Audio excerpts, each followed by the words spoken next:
Hello friends, in this video, I'm going to show you how to factory reset or hard reset Samsung Galaxy A06. Power off the device, hold down power button and volume up button for 5 seconds. When the device vibrates, release your finger from the power button and keep pressing the volume up button, then release. Once the recovery command screen appear, press the volume down button to scroll down and select wipe data or factory reset.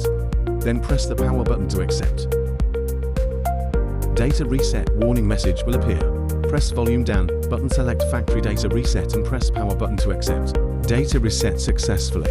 Now, press power button to reboot device. Device rebooting.